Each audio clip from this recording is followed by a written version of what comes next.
Hola, ¿qué tal? Acá estamos en una nueva edición de Mercados por Chacra Televisión, analizando las cotizaciones de los granos, de los mercados de hacienda y carnes también, tanto de nuestro país como de los niveles internacionales que por supuesto condicionan la producción de todos nuestros compatriotas. Acompañados en esta ocasión por Federico Laurens, uno de los técnicos especializados de Global Tecnos. ¿Cómo te va, Federico? Bien, muy bien, por suerte todo bien. Bueno, vamos a ir repasando todos los temas que nos parecieron de mejor interés para esta semana. Federico ha preparado algunas imágenes, placas, como están habituados ustedes a observar, como para analizar todo eso. Lo que podríamos decir como contexto general es que no ha habido mayores novedades esta semana, tanto desde el mercado de Chicago, como tampoco a nivel de las políticas agropecuarias en nuestro país, por supuesto con el importante efecto que tiene la ratificación del gobierno nacional conducido por Mauricio Macri en las elecciones de la última semana, que de alguna manera plantea un escenario más estable de cara al mediano plazo.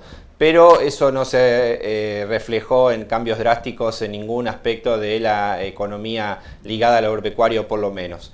Por eso, de alguna manera, vamos a analizar lo que pasa en la Argentina, pero como decíamos, ya que no hay grandes noticias de Estados Unidos y tampoco por ahora se mueve demasiado el mercado local con digamos, detalles que ameriten un análisis más profundo, nos pareció muy pertinente en realidad la propuesta de Federico de poner el ojo en lo que está pasando con Brasil, que como ustedes saben, de alguna manera se nos adelanta en los procesos agronómicos, en los tiempos de siembra, tanto para el maíz, para la soja, por una cuestión climática, de ubicación geográfica, y eso, bueno, es como lo que va marcando el paso de la oferta de granos para el hemisferio sur, particularmente para Sudamérica, y es interesante ir viendo porque eso, por supuesto, redunda en las cotizaciones a nivel internacional y pega directamente en Chicago. Ya si Argentina tiene una importante influencia, digamos, en Chicago, imagínese Brasil, que le compite palmo a palmo a niveles de producción a Estados Unidos ya. Entonces, bueno, esa oferta es muy atendible, por eso hoy de alguna manera vamos a dedicar el programa a poner los ojos sobre Brasil, que de alguna manera está empezando con un poquito más de adelanto que en nuestro país en la siembra de granos gruesos, la soja y maíz especialmente. ¿Así es, Federico? Sí, también mencionar un poco la expectativa del productor en general con el cambio de gobierno. Eso fue en el 2015, ahora la expectativa de la quita de retenciones y el proceso que arranca en 2018 con la quita de 0,5% mensual. Todos vemos en todo nuestro grupo, cuando viajamos, por ahí la expectativa de qué número te da. El mercado ya está tomando esta quita gradual de 0,5 mensual, y la verdad es que ya noviembre, que es casi un año de quita de retenciones, con un 5,5% menos de retenciones, se ve un pase bastante positivo, y tenemos hoy la soja cerca de $280, y eso es lo que está mirando el productor, mencionando, preguntando, afirmando si realmente se va a dar esa quita. Y para que todos se queden tranquilos también es bueno mencionarlo, que la quita de retenciones ya está confirmada, ya salió en boletín oficial, y a partir del 1 de enero de 2018 se registrará una quita de 0,5 mensual. Los productores están acostumbrados a las sorpresas que nos daba el kirchnerismo, podríamos decir, sin entrar en discusiones políticas, pero de hecho era un gobierno con intervención en los mercados y que le gustaba tener el efecto sorpresa, ¿no? Así que esperemos que este gobierno dé un poquito más de previsibilidad, que para todo negocio y sin ideologías de derecha e izquierda, siempre la previsibilidad es un valor positivo, porque cuando uno tiene que proyectar y hacer las cosas bien, cuanto más certeza tenga, esto es de vuelta, sin ideologías, esto es positivo para la producción, para el empleo, para que la gente tenga mejores ingresos. No es una cuestión ideológica, lo digo con todas las letras. Así que esperemos que se cumpla este compromiso, que comenzaría a reducir el nivel de presión impositiva sobre la soja, el principal cultivo del país todavía, a un nivel de 0,5% a partir de enero. Por eso la soja que se espera cosechar en mayo del año que viene ya tiene de alguna manera calculado ese 2,5 a 0,5 por mes durante 5 meses, de enero a mayo, da ese 2,5 que se espera una mejora en la cotización local respecto del precio de la oleaginosa. Y bueno, eso redunda también, como de alguna manera planteaba Federico, en que no ha habido tantas operaciones en el último tiempo, y parecería que los productores o acopiadores que tienen reservada la soja no la están liquidando, estarían viendo por un lado lo que decía el efecto, digamos, cómo se termina de constituir el efecto post-elecciones, esta consolidación del gobierno nacional, de alguna manera, no pro por el nombre del partido, sino proclive a favorecer al campo, podríamos decir, o a liberar un poco las presiones sobre el sector agropecuario. Eso es un factor. El otro factor es la espera de una posible suba, aunque sea tenue, del tipo de cambio en relación a muchas economías regionales que lo están requiriendo con fundamentos respecto de que necesitan esa mejora en la competitividad, y llegando a enero con esta baja gradual de las retenciones. Así que hay un escenario de cautela con la soja, y eso redunda también en las decisiones de siembra, porque estamos en pleno momento de ver si en un lote va soja o va maíz. Casi se decide semana a semana, por no decir día a día, en función de la humedad de cada lote, en función de los tiempos óptimos para la fecha de siembra, del cultivo en general, y de cada cultivar elegido, sea un híbrido de maíz, una variedad de soja, para ver si realmente conviene una cosa a otra, midiendo la humedad del suelo, midiendo el pronóstico climático. Así que todavía no está cerrado ese partido, todavía no se sabe si va, claro, si la soja va a perder una importante área, como se calculaba hace un par de meses, con que iba a perder, iba a ceder espacio hacia el maíz. Pareciera hoy que no está tan claro eso, y de alguna manera los productores sacan cuentas. Hoy pareciera que la cuenta es que los costos de producción estarían más o menos estimados en la mitad de los quintales que produce cada cultivo. Digamos, esto estamos hablando, según en la zona núcleo, de unos 40-45 quintales de maíz y unos 15-17 de soja, esperando que lleguen a 80-90, o a 3 toneladas y medias por hectárea. De alguna manera eso parecería que dejaría las cosas más o menos en reparto de área parecido a la campaña pasada, pero hay un detalle interesante que se fue comentando en los últimos días, que el maíz de alguna manera ya tiene los costos más altos, por eso necesita más volumen para pagar los costos. Sí, pero la soja podría demandar algún cuidado especial para controlar malezas o para controlar hongos, enfermedades, con mayor aplicación de fungicidas, así que vamos a ver cómo se va desarrollando esa ecuación. Sí, lo que se vio al principio en la intención era un aumento en la superficie de maíz, concentrado un poco más en el maíz temprano, buscando quizás las zonas que tienen esa ventana de siembra en agosto, septiembre, buscando un maíz de febrero o marzo cosecha, como para poder lograr un premio, una diferencia que en general es habitual ver cuando el consumo sale a pagar en febrero o marzo, que no tiene mercadería, quizá paga un precio más pensando en una mercadería que está faltando en el mercado. Hoy, si querés, vamos a la primera placa ya. Perfecto, sí. El avance en la siembra cercano al 25-27%. Ahí va.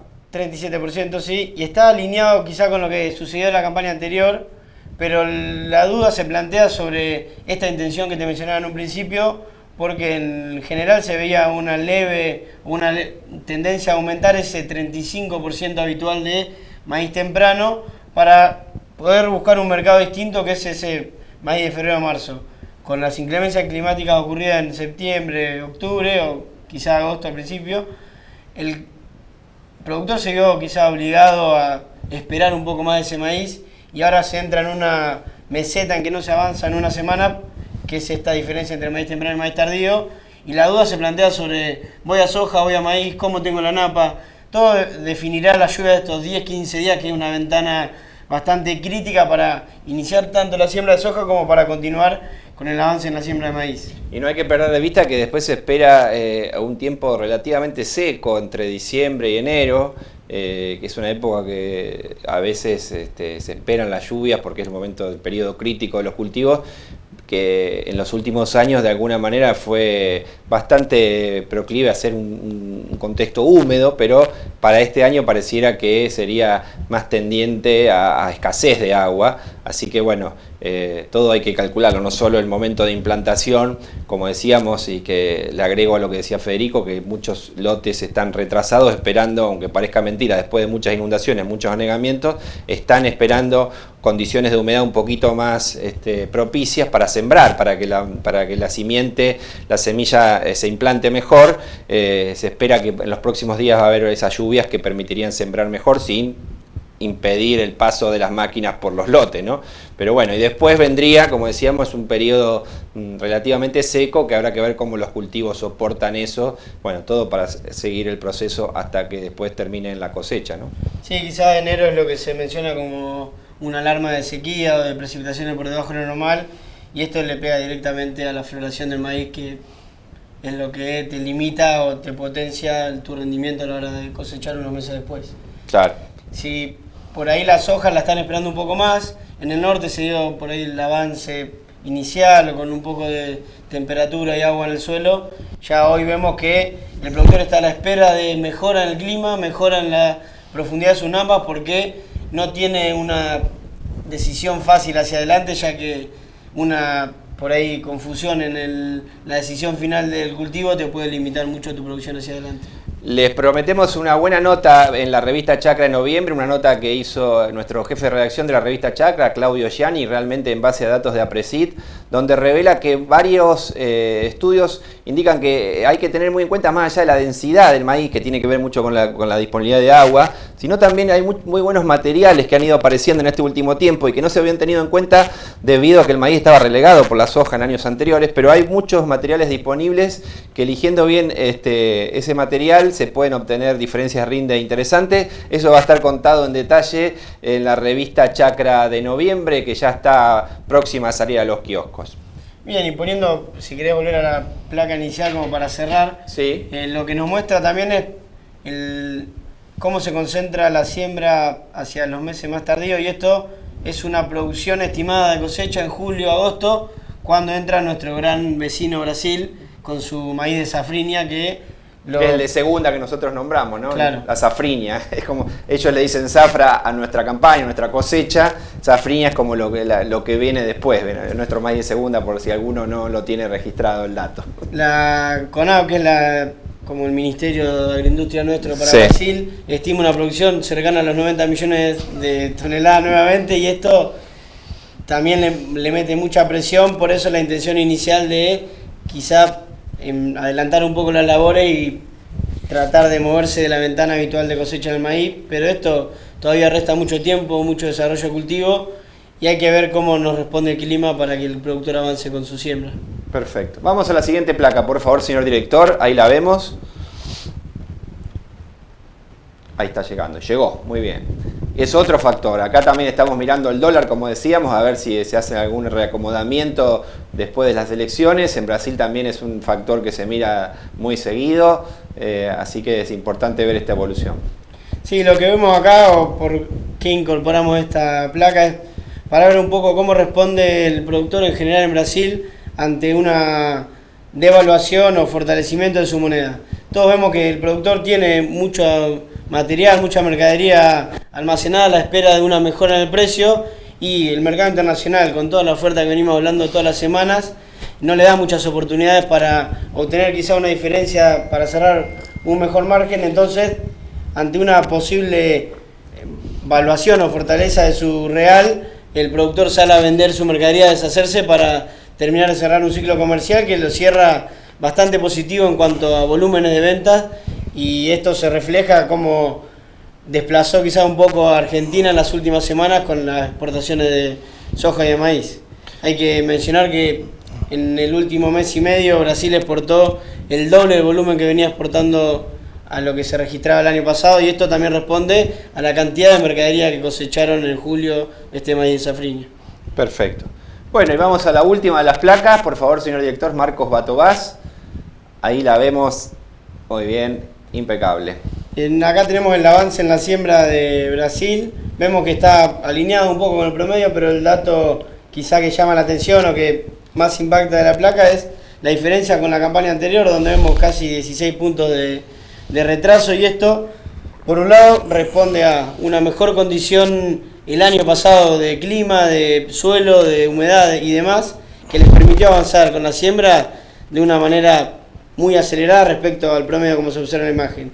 Pero también nos hace poner un poco el foco para pensar que después de esta soja, ellos que cosechan en enero, siembran su maíz de safrinia. Entonces, cualquier retraso en la liberación de los lotes del maíz de safrinia le puede provocar o generar una oportunidad o una quizá como decimos siempre, un estornudo en el mercado a Brasil, teniendo en cuenta que si se retrasa su siembra de maíz, también retrasarán su cosecha hacia los meses de julio. ¿Y qué se puede esperar como señales desde Estados Unidos, Chicago, el USDA, en los próximos meses, digamos, mediano plazo, después de los recortes de stock que hizo el USDA, que de alguna manera fue acomodando lo que están previendo los operadores de mercado, que es que hay menos cantidad de mercadería que lo que venía diciendo el USDA anteriormente? En el corto plazo están avanzando en la cosecha de soja en línea con el promedio, casi confirmando esta nueva producción récord.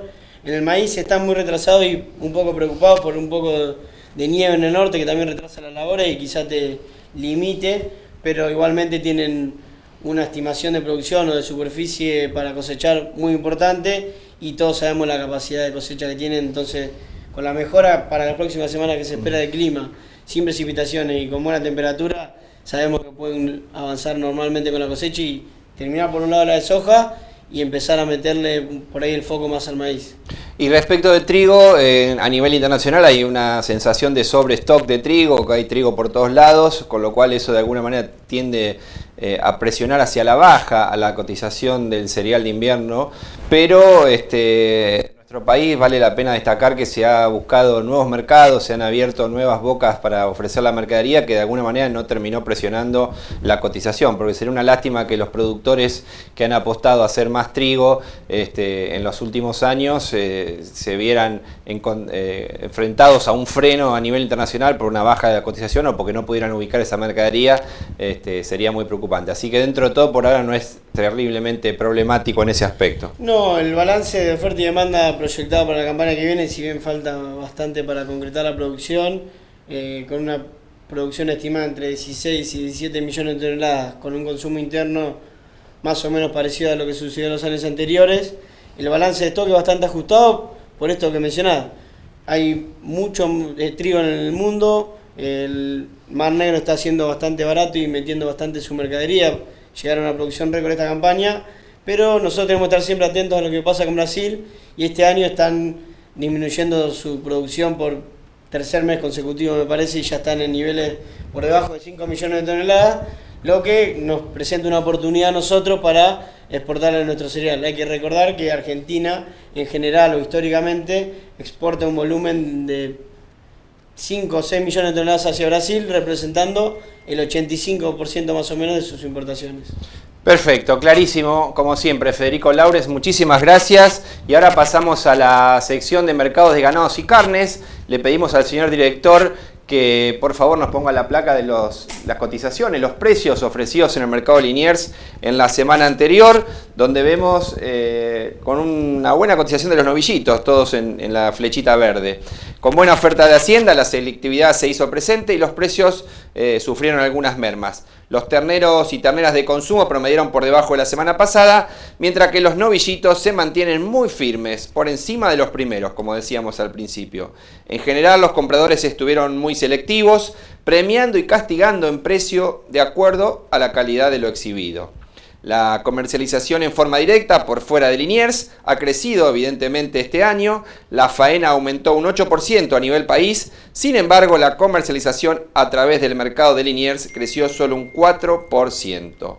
Este viernes venció la posición de novillo para octubre en el mercado de futuros y el precio de referencia para el índice, sugerido para arrendamientos rurales, es de 31 pesos con 40 centavos.